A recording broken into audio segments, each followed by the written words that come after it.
Hey this is legal सलोनी। चलिए बात करते हैं अब इस वीडियो में formalities of contract, subject matter and the price. और फिर नेक्स्ट वीडियो में हम लोग उसके लिए सेपरेट वीडियो बनाएंगे कंडीशंस और वारंटीज़ के बारे में। तो चलिए बात करते हैं सबसे पहले कॉन्ट्रैक्ट। तो फॉर्मेलिटीज़ ऑफ कॉन्ट्रैक्ट का अगर बात करें तो इसमें सबसे पहले सेक्शन 5 पढ़ना होगा, जिसमें क्या कहता है कि कॉन्ट्रैक्ट कैसे बनता है। तो सबसे पहले अब हम लोग एक कहानी समझेंगे। एक है पर्सन ए और एक है पर्सन बी।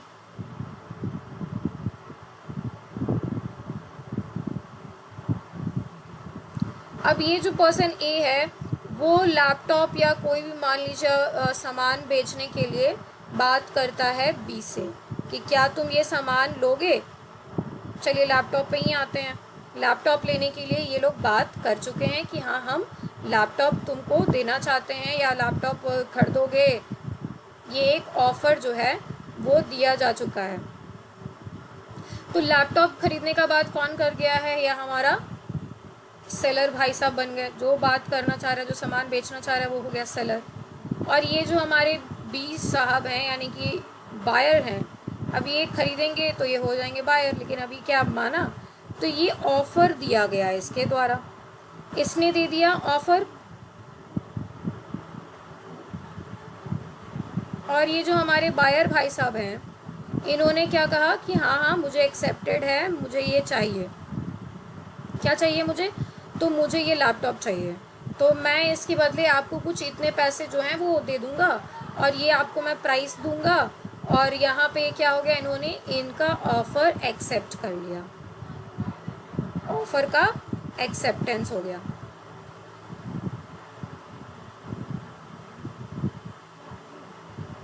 तो यहाँ पे ऑफ़र का एक्सेप्टेंस हो गया है।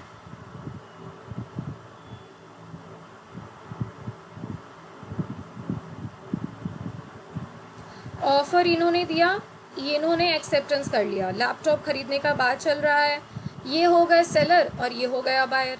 अब ये जो है इसको ऑफ़र दे दिया है कि हाँ हम ये सामान खरीदेंगे या बेचेंगे, और ये इसको अगर एक्सेप्ट कर लिया है तो यानी कि यहाँ क्या हो चुका है, यहाँ पे ये जो लैपटॉप है हमारा वो बिक गया। अब आप बोलेंगे I have to learn how to write with this.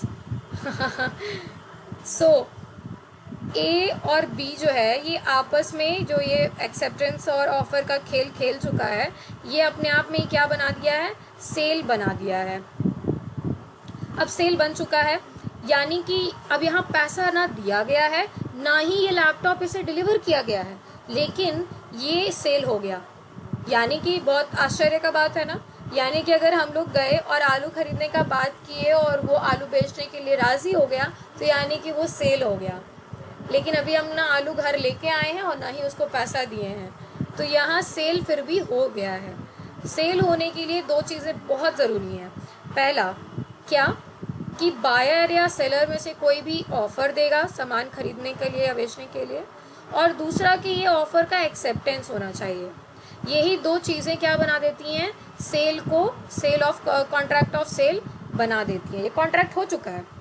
अब ये कॉन्ट्रैक्ट का एग्जीक्यूशन होगा तब जब आदमी जो है वो गुड्स का डिलीवरी करेगा और उसको पेमेंट मिल जाएगा, तो ये पूरा कंप्लीट हो जाएगा। लेकिन सबसे मेन दो ही चीज़ें हैं, ऑफ़र एंड एक्सेप्टेंस। अब हम लोग बात करते हैं कि डिलीवरी ऑफ गुड्स और पेमेंट जो है वो इतने इंपॉर्टेंट क्यों नहीं है, क्योंकि बेयर एक्ट में कह दिया गया है कि ये आप उस समय भी दे सकते हैं पैसा और सामान ले सकते हैं, या इसको इंस्टॉलमेंट में भी कर सकते हैं, या इसको पोस्टपोन भी कर सकते हैं। यानी ये उतना भी ज़रूरी नहीं है, इमीडिएटली पैसा देना और सामान लेना ज़रूरी नहीं है। ये सेल करने के लिए बहुत ज़्यादा आपको बाध्य नहीं कर देगा कि तभी सेल होगा जब हम सामान लेंगे और पैसा देंगे। नहीं, हम अगर बात कर चुके हैं और आप एग्री कर चुके हैं लेने के लिए या सामान देने के लिए, दोनों तरफ से हो चुका है, तो यहाँ सेल हो गया है। अब इसका मतलब ये नहीं है कि पैसा नहीं देंगे और डिलीवरी नहीं लेंगे, वो दोनों भी चीज़ें होंगी, वो दोनों भी चीज़ें होनी चाहिए, होंगी भी, तभी कंप्लीट होगा। लेकिन दो चीज़ें हो गई अगर, तो मान लिया जाता है कि सेल हमारा हो गया। अब जो ये sale of contract of sale है, ये क्या है, एक्सप्रेस्ड भी होता है और इम्प्लाइड भी होता है। Express and implied means written agreement में हो सकता है या बातचीत करके भी हम बोल सकते हैं। जैसे ये भाई साहब फ़ोन ही पे बात कर लिए, तो ये क्या हो गया, एक्सप्रेसली इन्होंने बात कर लिया कि हाँ मैं बेचना चाहता हूँ, ये एक्सप्रेस वे में हो गया। अब अगर आप बात करेंगे कि ये लैपटॉप खरीदने के लिए या स्कूटी या कोई भी बहुत इंपॉर्टेंट थोड़ा कॉस्टली चीज़ है जिसका बिक्री अगर करें और फ्रॉड हो सकता है, तो आलू प्याज में तो नहीं रिटर्न अग्रीमेंट करेंगे या रिटर्न कॉन्ट्रैक्ट करेंगे। जो थोड़ा कॉस्टली चीज़ें होंगी उसमें रिटर्न हम लोग अग्रीमेंट करते हैं, रिटर्न कॉन्ट्रैक्ट करते हैं। तो इसीलिए ये दो तरीका है एक्सप्रेसली कॉन्ट्रैक्ट करने का सेल के लिए।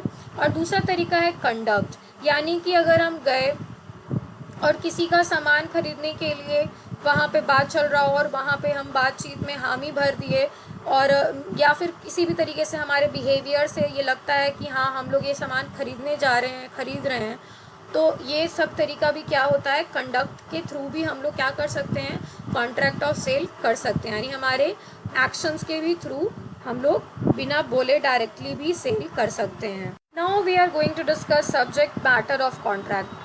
तो समझते हैं कि हमारा जो कॉन्ट्रैक्ट है वो कैसे बनेगा, उसमें क्या क्या होगा, समझ गए। लेकिन उसमें सब्जेक्ट मैटर क्या होगा, यानी कि उसमें क्या लिखा होना चाहिए या क्या मेंशन होना चाहिए, क्या हो सकता है।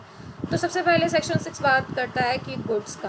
तो गुड्स जो हैं वो एग्जिस्टिंग गुड्स भी हो सकते हैं और फ्यूचर गुड्स भी हो सकते हैं। फ्यूचर गुड्स किसको कहते हैं, जो ऐसे गुड्स जो कि भविष्य में बनने वाले हैं और वो सेलर को मिलने वाले हैं, उनको क्या कहते हैं, फ्यूचर गुड्स। और ये दिया गया है clause 2 section 2 of clause 6 of sales of goods act में, जो हम लोग पढ़ चुके हैं।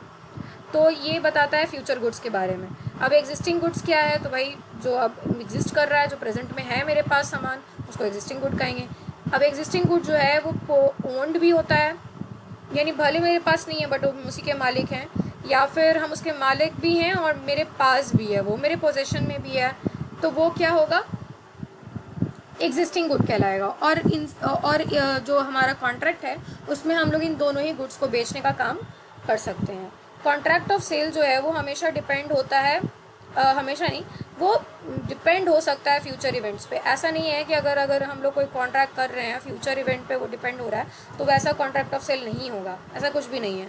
अगर फ्यूचर का हम बात कर रहे हैं कि हाँ फ्यूचर में हम इसको किसी भी कोई भी इवेंट पे है, मान लीजिए कि ये बन जाएगा तो मैं इसको बेचूंगा। अब हो सकता है कि मॉनिटर का अगर ये हमारा जो लैपटॉप है वो बनने के लायक ना हो और हम लोगों ने बात कर लिया है, कॉन्ट्रैक्ट कर लिया है, अग्रीमेंट टू सेल बात हो चुकी है कि हाँ हम लोग जो फ्यूचर जो है हमारा जो फ्यूचर गुड है वो ठीक हो जाएगा तो उसको बेचेंगे, लेकिन उसका मॉनिटर जो है जो उसका मदरबोर्ड है वो तो बनेगा ही नहीं, चेंज ही नहीं हो सकता, रिप्लेस ही नहीं हो सकता, बहुत डैमेज है वो। तो ये जो है फ्यूचर इवेंट है, कुछ भी हो सकता है, या हो सकता है ले जाने के समय ही वो टूट जाए, तो बहुत सारी चीज़ें हैं। तो इसीलिए कॉन्ट्रैक्ट ऑफ सेल जो है वो फ्यूचर इवेंट्स पे भी डिपेंड करता है। ऐसा नहीं है कि आपको हर हाल में बेचना होगा, नहीं, फ्यूचर इवेंट पे हमारा जो कॉन्ट्रैक्ट ऑफ सेल है वो डिपेंड करेगा। कॉन्ट्रैक्ट जो है वो हमारा contract of present sale of future goods is agreement to sell. Agreement to sell का मतलब क्या होता है, हम अभी तो सेल करने का बात कर रहे हैं लेकिन हम किस चीज़ का बात कर रहे हैं, फ्यूचर गुड्स का।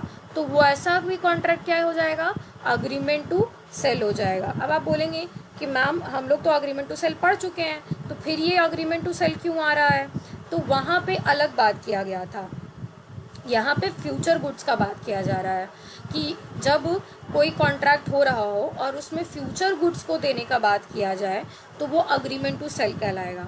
और इससे पहले हम लोग जो पढ़े थे section may be in section 4, yes, in section 4 that agreement to sell is depends on future events, यानी कि अग्रीमेंट टू सेल क्या है, फ्यूचर इवेंट्स पे भी डिपेंड करता है। तो वो हो गया, अगर कोई भी ऐसा कॉन्ट्रैक्ट जो कि फ्यूचर इवेंट पे या फ्यूचर के कोई कंडीशंस पे डिपेंड करता है तो वो अग्रीमेंट टू सेल होगा, वो वहाँ डिस्कस किए थे हम लोग 4 में। और अभी सेक्शन 6 भी बात कर रहा है कि अगर वो फ्यूचर गुड्स पे अगर डिपेंड हो रहा है कोई कॉन्ट्रैक्ट तो वो भी क्या होगा, अग्रीमेंट टू सेल ही होगा। अब बात करते हैं सेक्शन 7। सेक्शन 7 बहुत इजी है और सेक्शन 8 भी ये बात करता है कि ऐसे कॉन्ट्रैक्ट वाइड हो जाएंगे। वाइड मीन्स तो ये हम लोगों को कॉन्ट्रैक्ट एक्ट में मिलता है वॉइड अग्रीमेंट। तो वॉइड कॉन्ट्रैक्ट वो मतलब कि खारिज हो जाएगा, कोई उसका वैल्यू नहीं है। वैसा कॉन्ट्रैक्ट ख़त्म हो जाता है जिसमें कि किसी भी स्पेसिफिक गुड का सेल का बात चल रहा हो और सेलर के जानने के पहले ही, जानने के बिना ही वो जो सामान है, वो जो गुड्स है, वो डैमेज हो जाए या सड़ जाए, बर्बाद हो जाए, पेरिश हो जाए। तो अगर सामान पहले ही बर्बाद हो गया तो फिर क्या है, उसका अग्रीमेंट होना, उसका कॉन्ट्रैक्ट होने का कोई मतलब नहीं बनता है। तो ऐसा कॉन्ट्रैक्ट क्या हो जाता है, वाइड। सेक्शन 8 वही बात करता है कि अगर हम लोग फ्यूचर में सामान खरीदने का अगर अग्रीमेंट टू सेल कर रहे हैं, अगर हम लोग अग्रीमेंट टू सेल का बात कर रहे हैं, अग्रीमेंट टू सेल का बात कर रहे हैं, तो वो क्या हो जाएगा, अवॉइडेड मीन्स वाइड हो जाएगा। और ऐसा जो अग्रीमेंट है वो क्या कहलाएगा, वॉइड अग्रीमेंट कहलाएगा, वॉइड अग्रीमेंट कहलाएगा। अग्रीमेंट टू सेल जिसमें कि स्पेसिफिक गुड जो है वो सेल के पहले ही, क्या बिक्री होने से पहले ही क्या हो जाए, बिना किसी की गलती से बर्बाद हो जाए या फिर ख़राब हो जाए। तो ये ऐसे भी अग्रीमेंट को हम लोग अवॉइड कर सकते हैं, तोड़ सकते हैं, कोई दिक्कत नहीं है। अब है लास्ट प्राइस। प्राइस का मतलब ही समझ में आता है हम लोगों को। प्राइस हम लोग पढ़े भी थे, किस सेक्शन में पढ़े थे, किस क्लॉज में पढ़े थे, आप लोग कमेंट कीजिएगा। सेक्शन 9 में कहता है कि हम लोग प्राइस का असर्टेनमेंट कैसे करेंगे। असर्टेनमेंट का मतलब होता है निर्धारित करना, कैसे तय करेंगे। तय कैसे करेंगे भाई, तो तय करने के लिए अब क्योंकि ये दो लोगों के बीच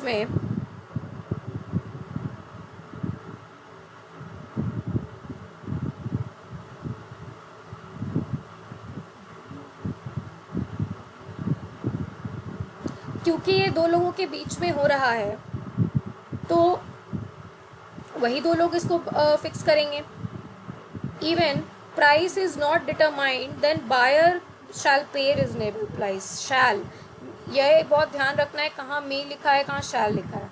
तो यहाँ लिखा है कि बायर जो है उसको पे करना होगा एक रिजनेबल प्राइस, जो भी उसका वैल्यू है उसका रिजनेबल प्राइस आपको पे करना होगा, अगर आप लोगों ने पहले डिसाइड नहीं किया है तो।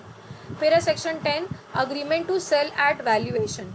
Agreement to sell at valuation का मतलब होता है कि वही अग्रीमेंट अगर आपका चल रहा हो, अग्रीमेंट टू सेल, फ्यूचर में बात हो रहा हो कि हम बेचेंगे या सामान खरीदेंगे, और उसमें प्राइस जो है वो फिक्स किया जाना हो थर्ड पार्टी के द्वारा।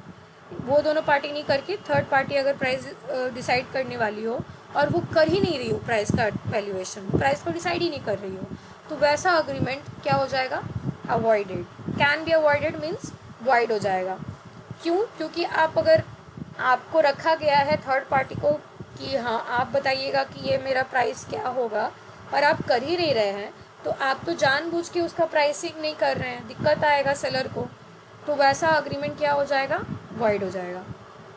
इसी के प्रोवाइजो में लिखा हुआ है कि गुड्स डिलीवर्ड होगा या फिर अप्रोप्रिएटेड बाय बायर, मतलब कि उसको तय किया जाएगा, तो buyer shall pay reasonable price. अगर गुड्स जो है वो डिलीवर्ड हो गया है बायर को और उसने उसको यूज़ कर लिया है, रख लिया है, तो बायर को एक रिजनेबल प्राइस देना होगा, भले ही उसका जो प्राइस है वो फिक्स हुआ हो या नहीं फिक्स हुआ हो। थर्ड पार्टी को अगर कोई रोकता है कि नहीं बायर, अगर कोई भी मान लीजिए इसी केस में थर्ड पार्टी को कोई रोकता है कि नहीं आप ना वैल्यूएशन मत कीजिए, तो ना दाम गिर जाएगा या फिर कुछ भी ऐसा दिमाग लगाता है, तो जो पार्टी फॉल्ट में नहीं है, जिसका मतलब जिसके साथ ये गलती हो रहा है, जो भी भुगतेगा, चाहे वो सेलर भी हो सकता है या बायर भी हो सकता है, तो वो सूट फाइल कर सकता है, वो डैमेजेस क्लेम कर सकता है कि हाँ मुझे डैमेजेस हुए हैं, मुझे प्राइस को रोका गया है मेरे प्राइस को डिसाइड होने से। Thank you so much for watching legal Saloni, और आगे हम लोग मिलेंगे और डिस्कस करेंगे conditions and warranties. Thank you so much.